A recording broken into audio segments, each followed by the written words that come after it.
Funny thing happened after we left this movie.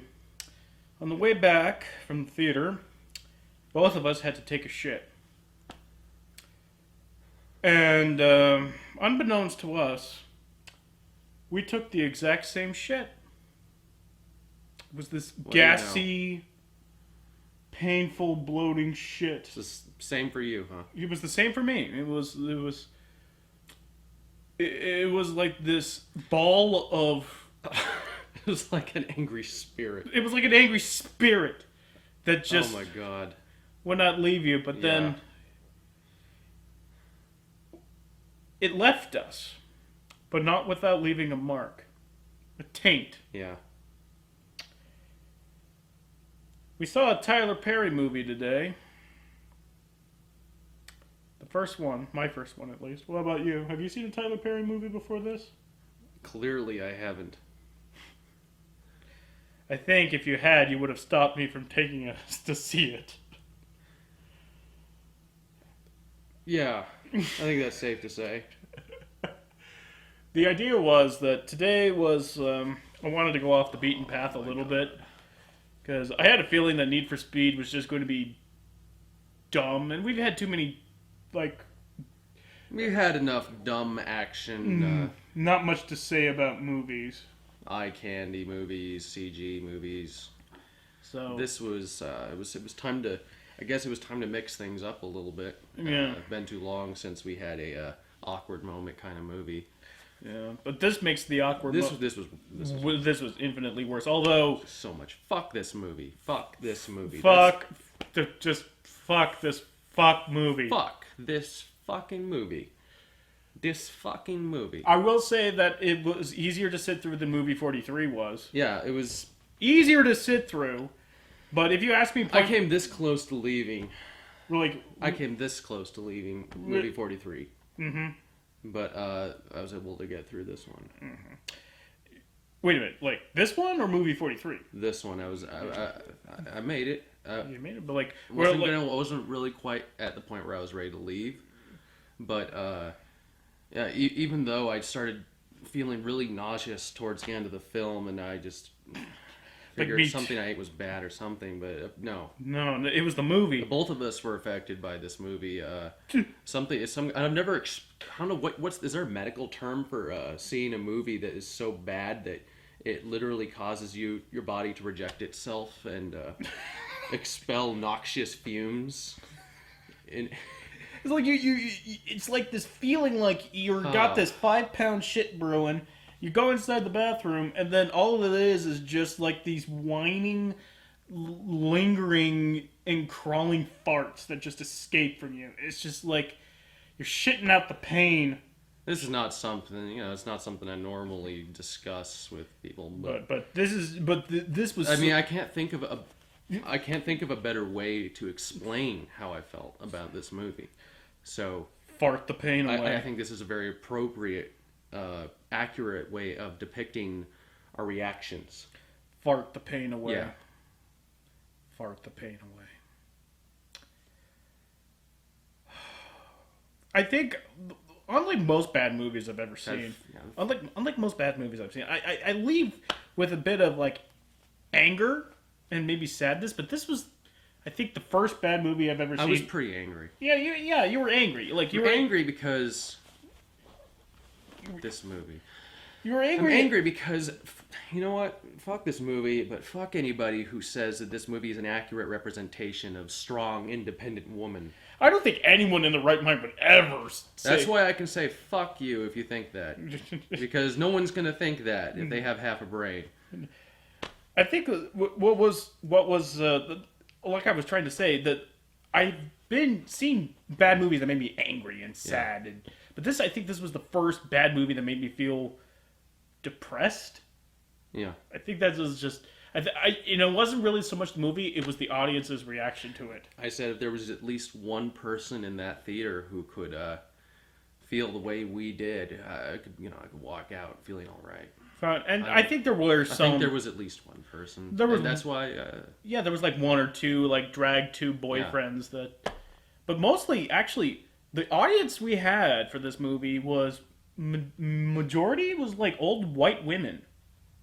Yeah. That was the majority of it. There was not a single black person in that theater, which was weird to me. Absolutely weird to me. But I think like maybe even black people are starting to get hip to the notion that Tyler Perry's movies... if I were any of the represented woman in this movie, ethnicity-wise or social class-wise, anything, I would have been really insulted and I would have walked out. I would have walked out as myself, except that, oh boy, we just have to, we have to finish the movie so that we can do this.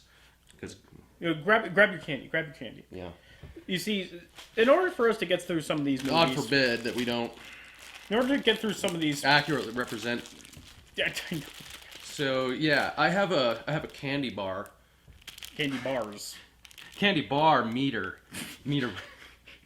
It's a good thing it's not one candy bar because I would have eaten the whole thing. I have to measure how bad the movie was and how many I eat. And normally it's by how many I eat. Mm-hmm. And I think that in that awkward moment, I was down to about... No, I finished it. You finished. I finished it. You finished it.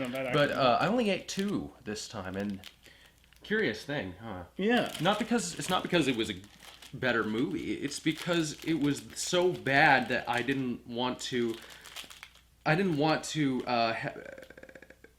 give this movie the credit of costing me that amount of calories on my diet plan. Hand me one of these motherfuckers. I just need one. No. Don't let this movie... I won't let you do it. This guy's sworn off sweets, and I'm not going to let this movie be responsible for... Yeah, I know. I was already pretty bad, because I knew that this was going to be a sit, but I knew this was going to be a sit, so I got myself a big bag of popcorn and one of those... Oh, man, I'm glad you got the popcorn. Yeah, like one of those big jumbo Pepsis, like the bladder busters. Yeah, maybe it was the popcorn. Maybe it was the popcorn. I don't know. But I've never known popcorn to give you the evil spirit farts. Fuck this movie so much. Fuck this movie. That's all I can say. That's my review. Fuck this movie. I think that we have to at least give this some context, but we'll try. In fact, I don't think we've even said the name of this fucking movie yet. Yeah, the Single Moms Club. Single Moms Club. Single Moms Club. Where do you want to? You want to give them the synopsis? I'll do the synopsis. It's the Rainbow Coalition of Tyler Perry movies. It's almost like all 5 of these women, the 5 main characters of this movie, could like some lame Captain Planet shit in trying to unite single moms everywhere. Yeah. But all of these women, except for like the sassy black woman, were just terrible, terrible people. Yeah. Absolutely detestable people. From the quite unfunny business mind woman who caught herself artificially inseminated so she could have a daughter for the express purpose of not having to have a husband. For the express purpose of not having a husband and proving that a woman could have a great career and be a mom. I'd say that she was awful. I'd say women were taken back a step for each mom that was in the film. Pretty much. Yeah. That she was by far the worst character. Yes. And the worst part about her was that she was just aggravating. She was just aggravating. She's trying to be, she's trying too hard to be funny. Failing miserably at it. The character's writing is fucking horrible. The lines of dialogue are so on the nose and so forced. You could literally see Tyler Perry taking like a chimney sweeper's brush and just jam-packing the words into the actresses' mouths to get them to say it. I've never winced as hard through a movie as this movie. Even movie 43, during the whole poop Viagra scene, even then I was just doing this. I was like, really? Like, this is so fucking stupid, and you just kind of have to go. But this, you're just like, because all the actresses, not just this blonde woman, but just like all the actresses and pretty much all the characters in this movie are doing the Hugh Grant kind of stumbling over themselves and just kind of I never thought I'd say this, but Hugh Grant was far more charmingly befuddled than anybody in this movie was. And like everyone was so charmingly befuddled. Like, they would just, like, 3 or 4 different times in this movie, actors just kind of winged it, and they just kind of, talk like this and say something that's vaguely humorous, but to everyone else in the audience was hysterical. If this was improv, if their jokes were They were improv. then it They was were bad improv. It was horrible improv. If it was planned out, this had to be improv. I don't want to even think about Tyler Perry. the idea of this being planned out. They couldn't. They must have had one shot for every scene. They just had one go at it. Yeah. With improv, one go. One. And if you embarrassed yourself, that was it. And it was embarrassing. I'd be really fucking embarrassed to be in that movie. I'd be embarrassed to be associated, a freaking extra in that movie, be associated, have my name on there. I would ask for it to be removed. Fuck, the caterers would be embarrassed to have worked on this movie. The only satisfaction I could have is that I'm not one of the main characters in that movie. No, No one came off good in this movie. No, and it was like painfully apparent. We'll get to the lone bright spot in this movie like further on, Yeah. but we got to break down these 5 bitches. Well, 4 bitches and 1 all right woman. The next one, annoying one, was another blonde played by Amy Smart, who I haven't seen in a long time. Yeah, it's been a while. I haven't seen in a long, long time, and it would have been better if she hadn't been seen for a little while longer. You're trying to get your career back on track, and not...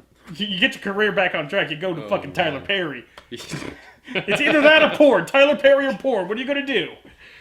Tyler Perry porn.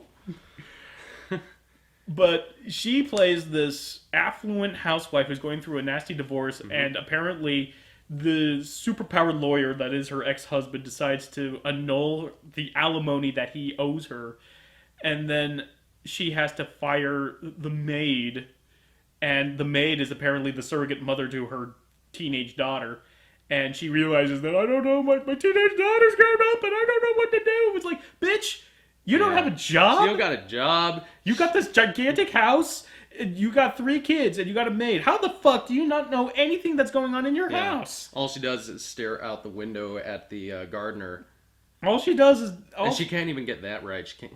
I know. Like, the worst... Like, some of the most painful parts of this movie to sit through is, like, this awkward dialogue that she shares with the gardener, who she's gushing over. And the most... It physically hurts to listen to them have this rocky rapport with each other. It's like, hey, we're doing a school fundraiser, and we need someone who can pound wood. You know how to pound wood? I'd be like, yeah, I know how to pound wood. I mean, I know how to, hammer it, hammer it and hit it good. I know how to rail it. I know how to put it up and how to send it in. And because it can be very, very tight. Are you okay with tight? Oh, I'm good with wide. I'm good with tight. I can get it in where you need it. That goes on. Goes on for feels like 5 minutes. That goes on for 5 minutes. Yeah. And the audience could not get enough. And the audience could not get enough of it. We need a man who knows how to pound with tools. Yeah, no, I mean, I can pound. Okay. Yeah, no, I got plenty of wood. I was almost hoping that we'd be asked to leave so that we could leave. Like, we were horrible. We were horrible movie watchers. We were. We just could not... Like, we weren't loud. We weren't, like... No, we weren't obnoxious. But there were just some points where we... just like... It was like our intestines just kind of crawled up and tried to strangle us. It wasn't really anything voluntary. Like, we were, like, spasming in our seats. We were just, like... It was like... Take to the claws! God. Yeah, if we didn't have each other to support through this movie, we would have walked. I would have walked. I wouldn't want to be that one person alone in this movie. But no one else to share the misery. So she is a horrible person by the virtue of the fact that she's this entitled little bitch. Yeah. Who just doesn't know her ass from a hole in the ground. And then, to top it all off, like the Mexican woman, the one that looks like, the Spanish hot woman on Modern Family. Oh, yeah. What is her? Sofia Vergara or something like that? I think it was someone who she looks like Sofia Vergara, but she's not. Thank God it's not Sofia Vergara. But she has an ex-husband who pays her not an alimony, but just like a stipend. He pays for the house they live in. And as far as the movie's concerned, she doesn't have a job either. But all she's doing is trying to bang this bartender, and she's stringing this bartender along because if the husband finds out, if her ex-husband finds out that she's seeing another man, he's just gonna I'm gonna stop paying for that fucking house of yours. It's like I paid for that house basically so that my daughter can have a roof over her head when she's with you. Because all outward appearances, like, this guy's a good dad. She buys her a cell phone, even though, like, she's 12 and doesn't really need a cell phone. It's just, it just looks like he's using his money to... He may not be, he may not be taking the best way around it, but... best way around it, but at the very least, he's trying. He wasn't a bad guy. He was just... using... A lot of people do that. Yeah, like... You're using your resources to dote upon your child, which is, you know what? That's most people these days. That's what most people do these days, and that's, that's just sort of the rule you live by. You don't deprive your child of the luxuries you grew up with. And then this bitch, it's like, she is 11 years old. I don't want her to have a phone. Phones, like I already paid $200 for the smartphone and over like $600 for the family plan. I would have given you one, but you wouldn't give me the time of day. But no, the worst part about her is, like, near the end, her resolution is that she has the balls to say, like, I got a boyfriend. It's like, oh, I'm going to stop payments on the houses. No, because then I'll sue you for alimony. So basically, she turns her ex-husband into a pay pig for having the audacity. You know what? If she wasn't going to sue him for alimony. If she wasn't going to sue him for alimony, but accept, like, payments on a great house, this guy is a saint. Yeah. I mean, he wasn't being forced to pay for that house. He was just, there was no law saying that. He was just doing that because give his ex-wife a house, keep a roof over her head, and for that. Now she's basically, now I want, like, my boyfriend to live in there. It's like, I'm not going to pay for a house over your pay pig. Yeah, she turns basically him into a pay pig. It's like, God, that was an awful resolution. Next one. The other one was this black woman who's this writer. She's this writer whose ex-husband is a drug addict, and her son is giving her lip because he wants to see his dad, and she doesn't want to break it to him. And that resolution goes flying out the window in one of the funnier parts of the movie. But we'll get to that. Let's get to it. Actually, let's fucking get to it. So, like, all 5 moms are united under the Single Moms Club because all 5 of their children got into trouble around the same time, and the private school, in their infinite wisdom, decided, like, hey, we could expel these children, but, if you hold a fundraiser for our school, maybe we could look this over. That's basically what the plot is. All 5 women are united by the fact that their kids are horrible little shits because they're all horrible little shits, except for the black woman. And they have to learn, what's important in life. Or in the Mexican woman's case, learn how to turn her ex-husband into a pay pig. Yes. So all 5 women bond together. Yeah. All 5 women bond together. And one of them's just like, oh, hey, let's call this. They're just like, hey, we should get together a lot. And he's like, yeah, we should get together a lot. Listen, Single Moms Club, toast. Single Moms. Just throw the movie title right in there. But, there's of course, Tyler Perry with that chimney sweeper's brush right in frame. Oh my fucking god, Tyler Perry is wearing the beret. Oh, we'll get to that. Yeah. We'll get to that scene. But we need to stay on track here.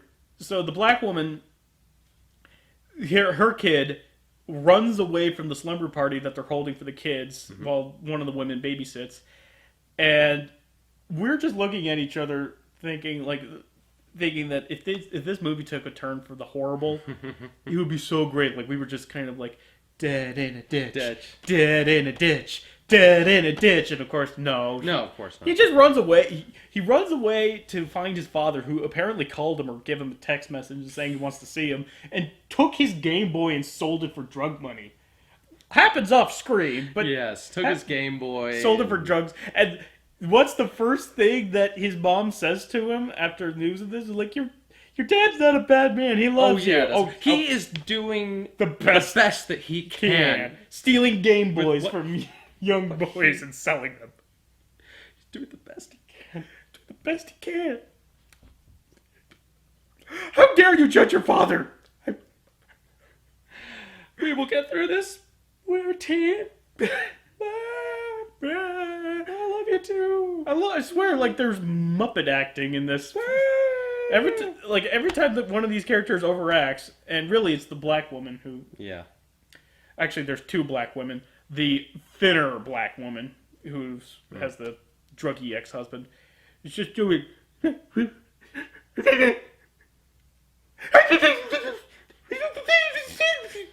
That kind of the overacting crying, and she just like, I love this. She has this scene where she goes to the house expecting to find her son there, but she doesn't find her son there. So she starts doing the whole like, dragging papers across the coffee table. Get out of my house! And then all the girls, like all the women, all the single moms in the single mom All club, the single ladies. all the single ladies, all the single moms. They're in the house, and so who aren't single. by the end, here's the kicker of this. By the end of the movie, they're not single. None of them are single. None of them are single, and so when we get the single moms club back in gear, it's like, yeah, I'm starting now. Starting now. But It's like you're not you're single not fucking anymore. single anymore. What you call it? The formerly single moms club. There's going to be a sequel. Don't even want to go there. Don't want to think about it. Don't want to. The formerly single moms club. The other moms are in that house. The other mom is in the house and tell her to go out. And what the blonde woman who's the asshole bitch, she looks at the manuscript, because she's a writer. The thin black woman's a writer. She looks at a manuscript and just takes it with her. She just takes the manuscript like off the counter and just takes it with her. Because she's a literary agent or like works for a publishing house. It's like, yeah, we're going to be... She steals a manuscript. Plot device. No. You have to understand it. She steals a manuscript that the thin black woman wrote in a fucking day. In a day. And at the end of the movie, it's revealed that it's already been published. Doesn't that just piss you off? That was like the last insult of that fucking movie, was that little... Oh my god, you're gonna publish author! Yay! Yeah. And that's not all the characters either. There was only two... Alright, there's one sort of bright spot, and there is one genuine bright spot. Really? Yeah, the fat black woman at least was a character. Or, not a character. Caricature. At least she wasn't awful. At least her problems were genuine and founded. And it was not from the fact that she was an idiot.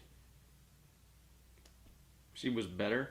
She was better. She had actually a genuine problem. And her problems weren't just magical. Her problems weren't like wished away by like magical circumstance. She was still like, like a working class, hardworking single mom, but she just kind of and she... I mean, the writing, she was a more relatable character. She was a better person. I don't really care, though. I know you don't care. Because... Especially when Terry Crews... writing was bad for every one of these. Yeah, but like the best part about her was that Terry fucking Crews, playing Terry Crews, ostensibly, is trying to court her. And I am flabbergasted that Terry Crews has taken to shine to this heavyset black Waffle House waitress. The way this movie manufactures its own jokes is just alarming. I know. I mean, he pulls this reef prop from out of his pocket. He's like, I got you flowers. I got you flowers. Hey, that's a funeral wreath. That was a funeral wreath. I'm gonna die, and you're gonna give me a funeral. And then he says, that's because I'm gonna lay you down. The setup for that joke was so miserable. I know. But Terry Crews can't help but be watchable because he's Terry fucking Crews. He was a delight at this point in the movie. And no matter how forced he was, the character's the motivations, I can't believe I'm even talking about it. No matter how forced it was. And the best part of it leads to the best part of the movie, ostensibly. It leads to the worst fuck fight scene in history. Yeah, so we have established the bottom of the scale for fuck fights. For 300 Rise of an Empire is the top tier. Yeah. And then at the bottom, you have Single Moms Club with Terry Crews. Terry Crews and the, what's her name? She, like, heavyset black woman. Yeah, heavyset black woman. They have the I'm on top, now I'm on top moment where they slams her against the car and kisses her, and she's like, no! Slams him against the car and kisses him, and they do that a few times, and it's like the worst fuck fight scene I've ever seen in my life. It's very appropriate after coming out of scene 300 last week with an awesome fuck fight scene, and then having the complete polar opposite of the scale with this one. How does this become a thing? Like, last week it was a joke. I hate this movie so much. I hate this movie so much. I don't even want to give it power by talking about it. I don't. But we have to. I know. We have that's to. That's what we this have is. to because the best / worst part of the movie is, of course, a Tyler Perry movie is not complete without Tyler Perry. And Tyler Perry plays the creepiest, most unsettling, the most rapiest, unsettling, psychopathic, just this horrifying. Like, there was absolutely no way. Statue of a man. There was not Terry Crews, I'm sorry. But there was Tyler. There's no way that Tyler Perry didn't have any clue that Cardboard cutout of a man. There was no way that Tyler Perry did not know that he was coming off rapey in this role. It was really unsettling. I felt embarrassed. I felt dirty that I was in this theater watching it, and what made me, no, I'm really insulted. That the idea that women will come to see this movie and actually feel better about themselves for doing it. Well, what happens if they're feeling better about themselves for the fact that they're not in it? Well, that's just fucking fine. If that's what that does, if it gives people a self-esteem boost because they don't have to think of them, because they know that they were not a part of the movie. Yeah, sure, that's great. Good for you. Go see if you have self-esteem issues and you need to feel, like there's someone in the world who has it worse than you. Go ahead and watch this movie, but please don't come and see this movie and feel empowered by it. Please. Don't be dumb. Just don't. I mean, these are the kind of movies that are out there, and you don't go to see them. This movie didn't even have coloring for the movie title, the movie board, where the panels. Yeah, well, when you know how you go to the ticket office and you see like what's on for like. There's 302. Yeah, there's Mr. Peabody and Sherman. Oh, and 302 was below this movie by 2. On the marquee, yeah, that was below. Fucking punch the marquee. but that didn't even have that little color insert for the show times and for like at the ticket booth. Well, to be fair to the movie, neither did Need for Speed, which I don't know if that's our theater's thing or if that. Like, the people that produced the movie, just, like, don't even fucking bother. I would have been much more happy if it was just this movie that didn't have it. I'd feel like, they know. They know. They know. Don't try to advertise it. We're contractually obligated to show the movie in our theaters. But back to Tyler Perry in this movie. He is... All right. So... the thin black woman, the slender black woman, is shot down from having her book published by the asshole white woman, who is still horrible, by the way. Absolutely still horrible. Let's just establish they're horrible from beginning to end. Horrible. Except for that one person. Except for her. Except for heavyset black woman. She's not horrible. She's not horrible. She's just sassy. She's still just badly written, though. Badly written. So we're not really saying that she's any easier to watch. Well, a little bit. She's a little bit. She's a little bit easier to watch. But the writing's still shit. But yeah. You were saying about that. But so Tyler Perry just randomly comes across her. She drops something from her purse, I think, and she's like, "Hey, you dropped this, okay?" You know, I think that with our memory of it, we couldn't tell it any more creepy than it actually was. No, we probably couldn't, but we had to. So there was there was two things. There was like two things that we need to hone in on. So like she leaves her purse on the car, and then she drives away. It's like, "Hey, you forgot your purse." Yeah, hey, you forgot your purse. It falls off. You know, okay, Cinderella slipper plot element. Sure. So she, he's gonna do what a good guy would and give her back her purse, right? Yeah.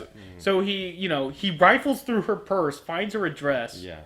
It's like, I hope you don't mind. I had to go through your purse to find your address, which is forgivable. Okay, so that's forgivable. It's like, I hope you also don't mind, but I've read your manuscript too, and you're a good writer. Strike two. Yeah, good. Strike two.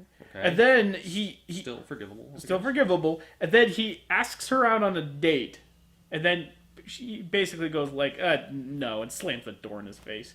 But then she pulls out her manuscript later in the movie, sees that he put like a little note saying like, "Hey, call me about this script," gives a number, and she does for some reason.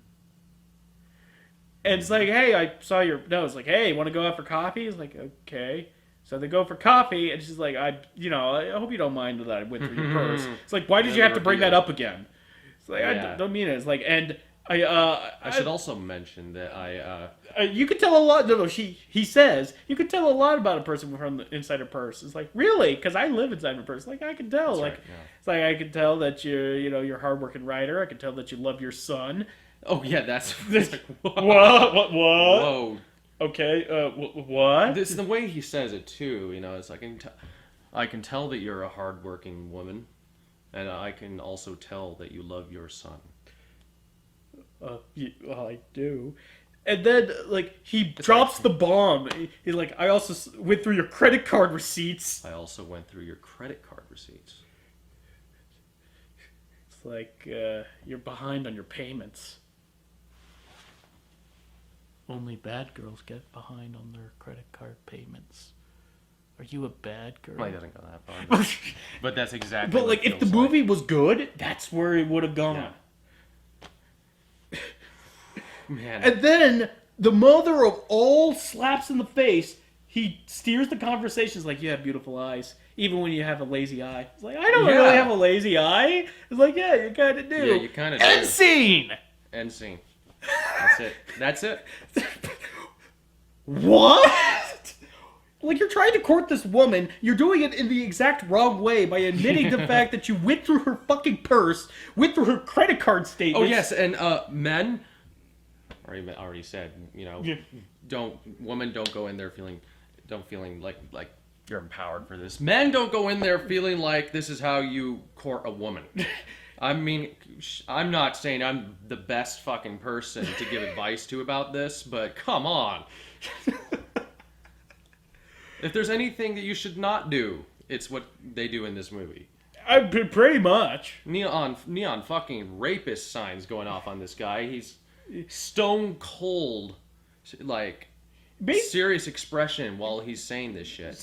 And then he has the fucking frightening. He has the gall to neg her. Yeah, like was saying, like, you have beautiful eyes, even when your left eye goes a little lazy. Yeah, you get a little wall eye there. Yeah, and he's not like even really laughing at me. He's just like no, he's just making a like. No, you do. No, sometimes your eye, you know, it's a little wall eyed. Why I don't have a lazy? Yes, you do have a lazy eye. End scene. Yeah. What? Oh, and to top it all off, for some reason, he's dressed like Morgan Freeman in the Shawshank Redemption. He's got the Bennett Sage hat on. He's got like the Scully cap. He's got like the jeans, the denim on denim jacket and shirt. He's got the tweed. He's got the tweed. You're like, I half expect Tyler Perry to start a monologue is like, Andy Dufresne escaped from Shawshank Prison by crawling 300 yards through a river of shit. I couldn't help anymore. I just start cracking up there in the movie.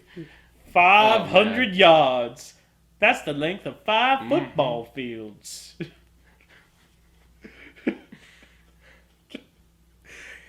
Like, I mentioned this. I mentioned this to Gabe, and he started doing that. He could not contain himself. The fact that he Candy bar number 2.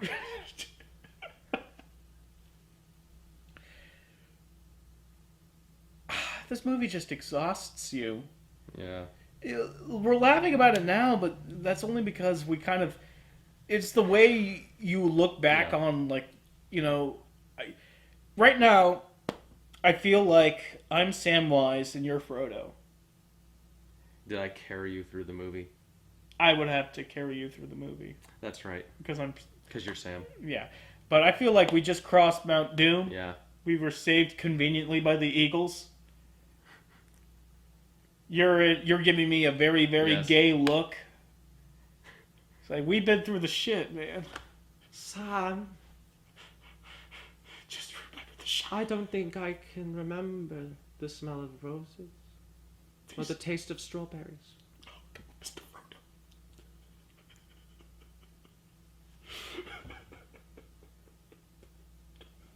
Frodo. It's okay, Sam.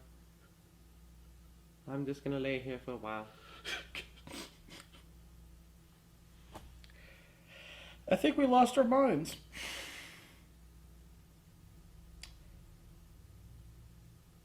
Are you sure you want to go out on this note?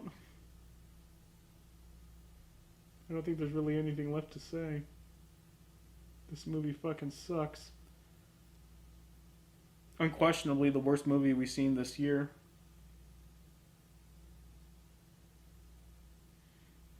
End it. I'm just... End it now.